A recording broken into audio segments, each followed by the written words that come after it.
तलाक बोल के घर से निकाल दिया, मारपीट की। तो सुबह ये बोलते हैं कि तुझे पापा के साथ में हलाला करना पड़ेगा। उन्होंने मेरे साथ गलत हरकत शुरू कर दी। आपके चाचा ससुर ने? चाचा ससुर ने, सलीम नाम है उनका।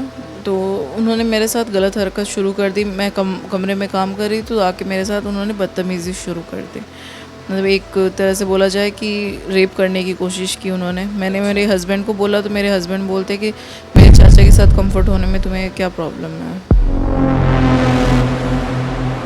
स्कूल की, कॉलेज की कुछ लड़कियां थी और भी बहुत सी, जैसे एजड औरतें, उनके साथ भी उनके नाजायज़ संबंध थे। चाचा और भतीजा अकेले कमरे में कुंडी लगा के क्या कर रहे होते हैं। इस पर आपके ससुर का क्या रिएक्शन था? ससुर तो एग्री था। ससुर बोलते हैं कि बेटा इसने अब तेरे को गलती से तलाक बोल दिया है, अब तो वो चीज़ तो हलाला तो करनी पड़ेगी, हमारे इस्लाम में है। जैसे शरिया कानून वो ये बीच में लेके आते हैं कि 3 तलाक के लिए ये शरिया कानून यूज़ करते हैं, 4 शादियों के लिए शरिया कानून यूज़ करते हैं। तो ये सज़ा के लिए शरिया कानून यूज़ क्यों नहीं करते, फिर ये संविधान की तरफ क्यों भागते हैं? बुर्का पहनने से सच में महिलाओं की इज्जत बच रही है क्या? नहीं बच रही। घर में ही जब कपड़े उतार रहे हैं उनके, तो बुर्का पहनने से कौन सी इज्जत उनकी बच रही है? तो बाप चलती औरतों के वीडियोस निकाल लेता है, उनको पूरा स्कैन कर लेता है। घर में पता नहीं बहुत ऐसी गंदी गंदी चीज़ें वो यूज़ करता है। इतना घटिया किस्म का आदमी मैंने अपनी ज़िंदगी में नहीं देखा। जितने बच्चे पैदा करेंगे उतना बढ़िया है, हमारी आबादी बढ़ेगी, हमारा ये होगा, गजवाए हिंद बनाएंगे। बट इनको नहीं पता कि गजवाए हिंद नहीं चाहिए, अभी हिंदू राष्ट्र बनेगा और संविधान चलेगा। 3 तलाक जब ये मुद्दा सरकार ने ख़त्म किया, जब इस पर कानून लेकर आई सरकार, तो कई लोगों ने इसके समर्थन में भी उतरे कि नहीं ये अच्छा है, मुस्लिम महिलाओं का इससे फ़ायदा होगा। और कई मुस्लिम महिलाओं ने ही और मुस्लिम समाज के लोगों ने इसका बहुत विरोध भी किया। नमस्कार, मैं रोहन श्रीवास्तव आपका स्वागत करता हूं हमारे चैनल पर। इस वक्त मैं इसी मुद्दे पर बात करने वाला हूं, 3 तलाक पर।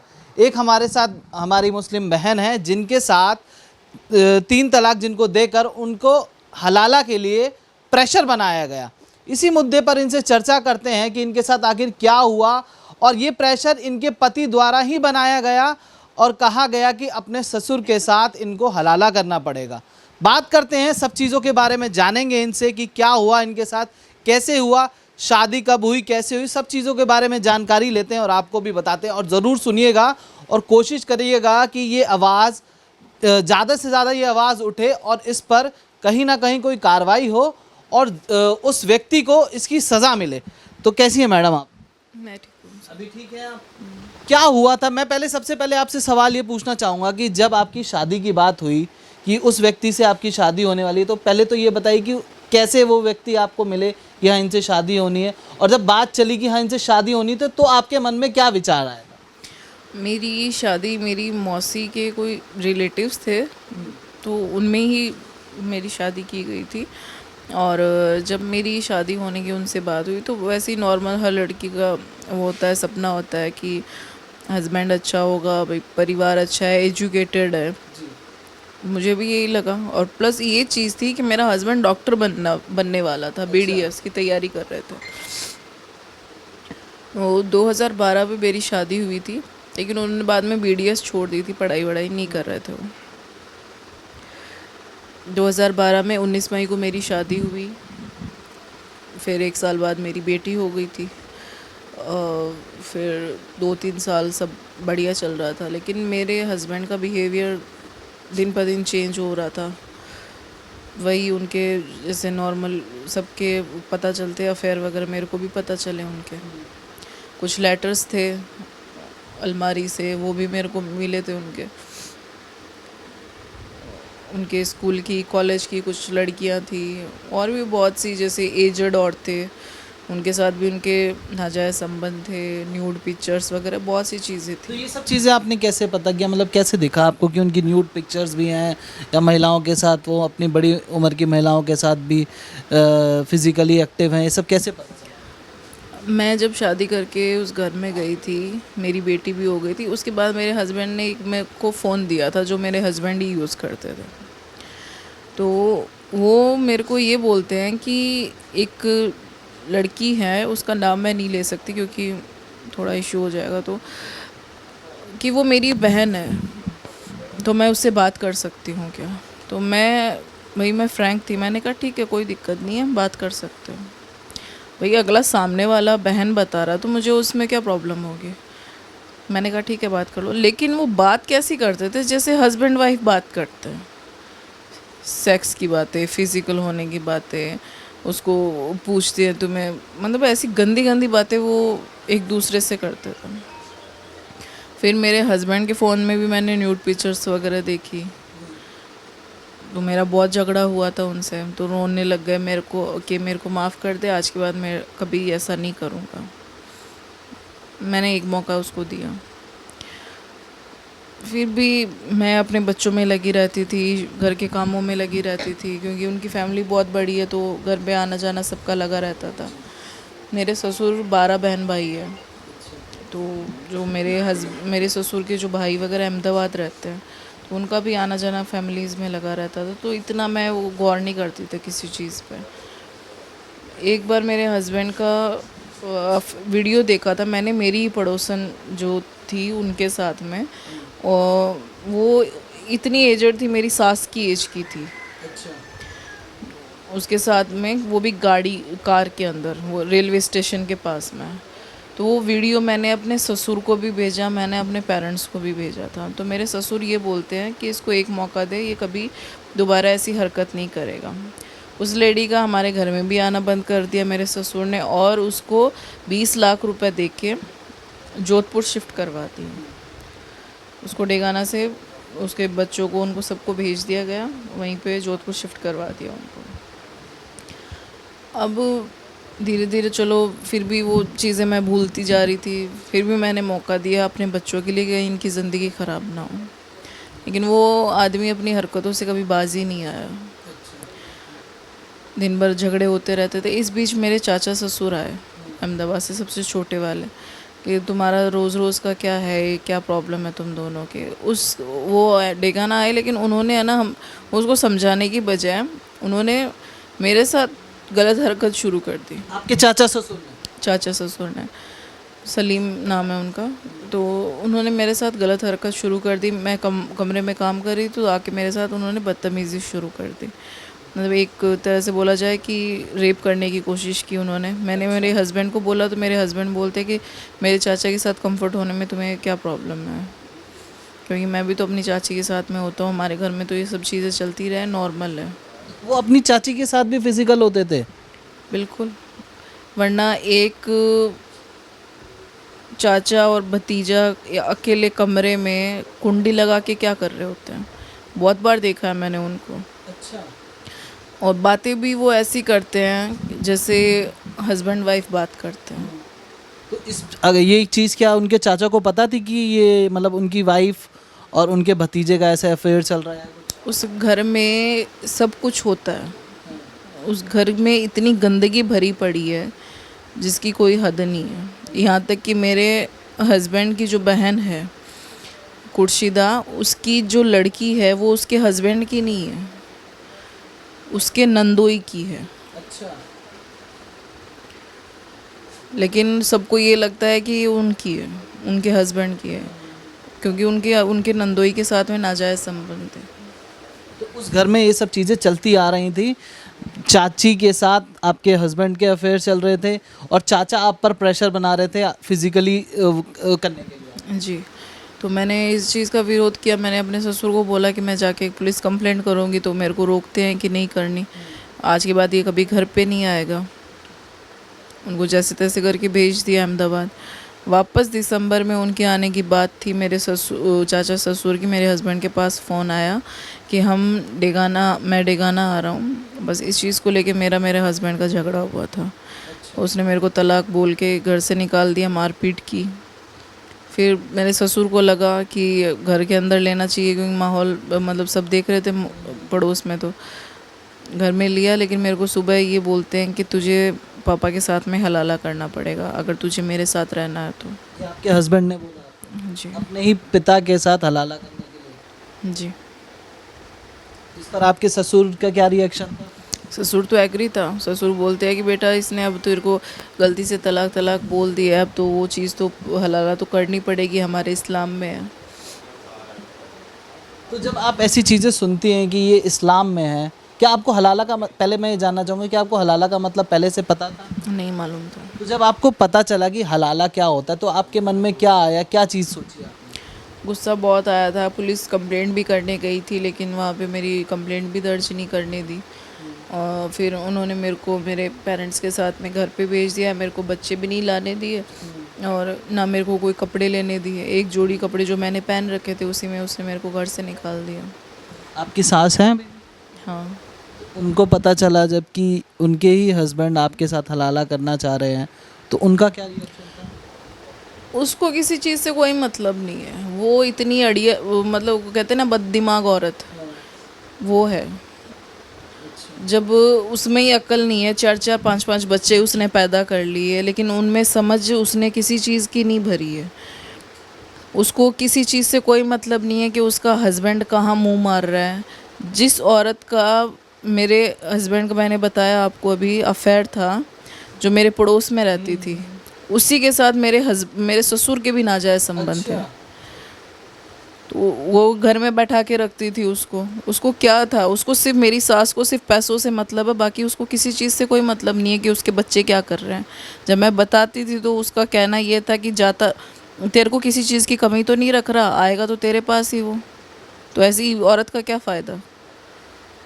बताइए, एक औरत का ऐसा कहना कि आएगा तो तेरे पास ही, बाहर वो कुछ भी करे।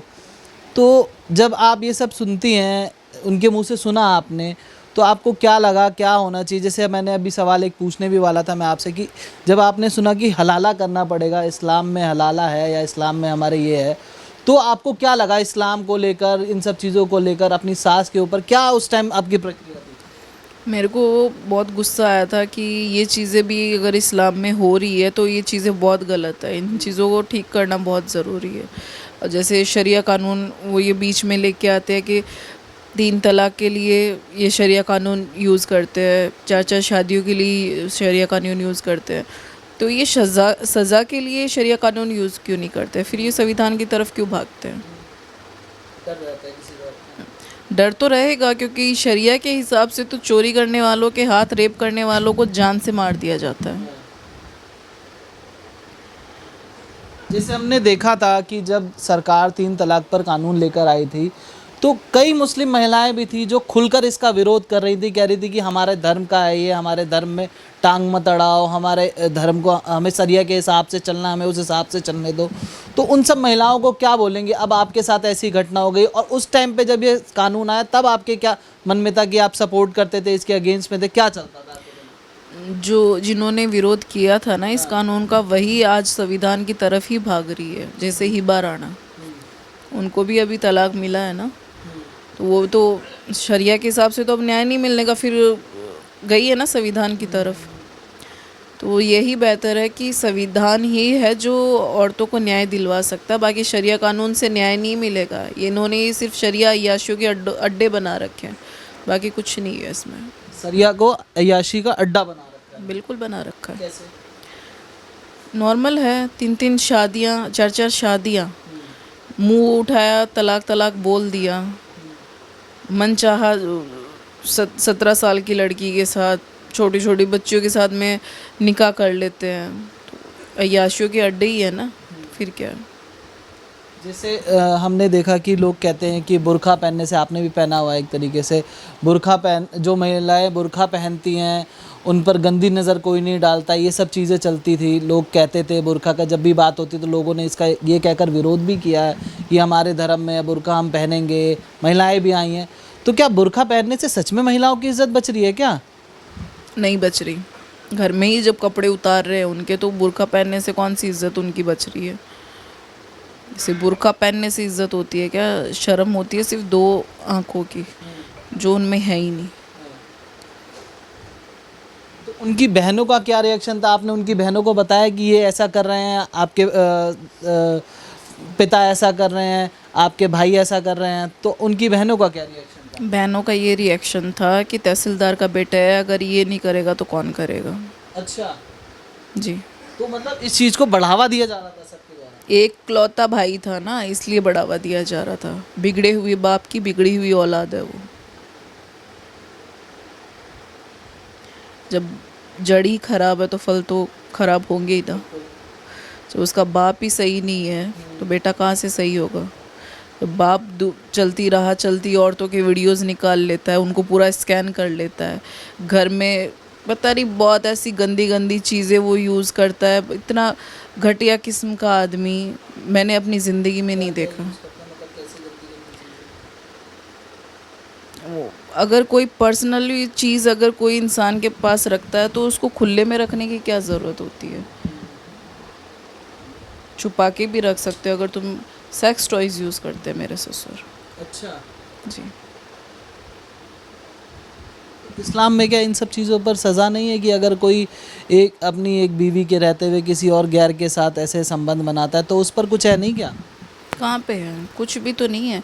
अगर उसमें ये चीज़ बताया गया है ना कि अगर तुम्हारी वाइफ गलत है, अगर उसका किसी और के साथ में अफेयर है तो तुम उसको बांधो और उसको मारो। अगर अगर उसी इस्लाम में औरत को कहा गया है अगर तुम्हारा हस्बैंड गलत है, किसी के साथ उसका अफेयर है, तो तुम उससे खुला लो और छोड़ दो। तो औरत को तुम्हें पीटने का परमिशन तुम्हें दे दी गई है, तो औरत को भी परमिशन दो ना कि वो भी पीटे उसको। मतलब आदमियों के लिए हर चीज़ जायज़ है, सिर्फ महिलाओं के लिए नहीं है। उनको सिर्फ बांध के रखा गया है। महिलाओं को बांध कर रखा जाता है। बिल्कुल बांध के गए रखा जाता है। अपने उनके हक के लिए, उनके अधिकार के लिए, हर चीज़ के लिए औरत को बांध के रखा गया है इस्लाम में। क्या इस्लाम में महिलाओं की इज्जत नहीं है क्या? बिल्कुल नहीं है। सिर्फ उनको खेती समझा जाता है, भेड़ बकरी समझा जाता है, इससे ज़्यादा और कुछ नहीं बात है इस्लाम में। एक तरीके से बच्चा पैदा करने की मशीन या सेक्स टॉय ही कह लें हम, जैसे तो वही है महिला इस्लाम में। और जब पुरुषों के- उसको गधे और कुत्ते के साथ कंपेयर कर दिया गया एक महिला को, तो इससे ज़्यादा शर्मनाक बात और क्या होनी चाहिए। जैसे मेरा नाम रोहन श्रीवास्तव है, मैं हिंदू धर्म से आता हूँ, ठीक है। तो मैं एक जस्ट नॉर्मल बात बताता हूँ। हमारे यहाँ महिलाओं को बहुत सम्मान दिया जाता है, माता का दर्जा दिया जाता है। छोटी कोई बच्ची होती है तो उसको भी माता की तरह पूजा जाता है। नवरात्रि पर कोई बच्ची हमारे यहाँ आती हैं, माताएं बिठाई जाती हैं, उनको खाना खिलाया जाता है, उनके पैर छुए जाते हैं। और दूसरी तरफ एक ये है जहाँ पर ऐसी घटनाएं हो रही हैं, बच्ची हो चाहे बड़े हो, सबको लेकर ऐसा चीज़ें हो रही हैं, तो उस पर आप क्या सोचते हैं?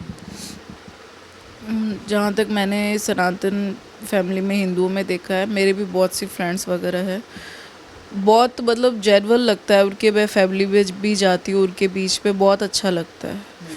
और एक हमारे यहाँ पे जाते हैं तो उनमें ये होता है कि चाचा की लड़की से बड़े मतलब फूफा की लड़की, बुआ की लड़की, मतलब किसी से भी रिश्ता कर देते हैं। ऐसा नहीं लगता कि उनके बीच जाके ऐसा सेफ फील होता है।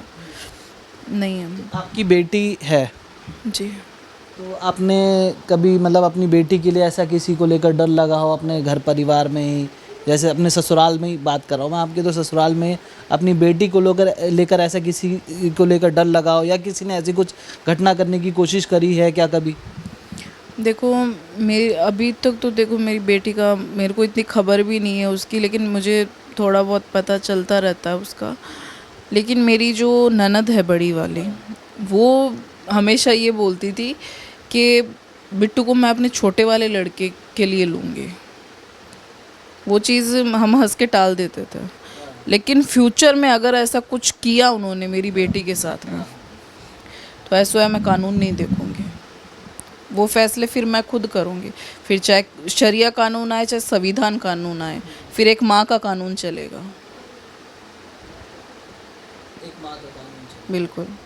फिर मैं शरिया कानून, संविधान, मैं प्रशासन, मैं फिर कुछ नहीं देखूँगी। फिर चाहे मुझे फांसी मिल जाए, मुझे कोई डर नहीं है। जैसे जब 3 तलाक का कानून आया था, हमने देखा था बहुत मुल्ला मौलवी इन सब चीज़ों का विरोध कर रहे थे कि हमारे इस्लाम को मत छेड़ो, हमारे शरिया को मत छेड़ो, हम अपनी शरिया के हिसाब से चलेंगे।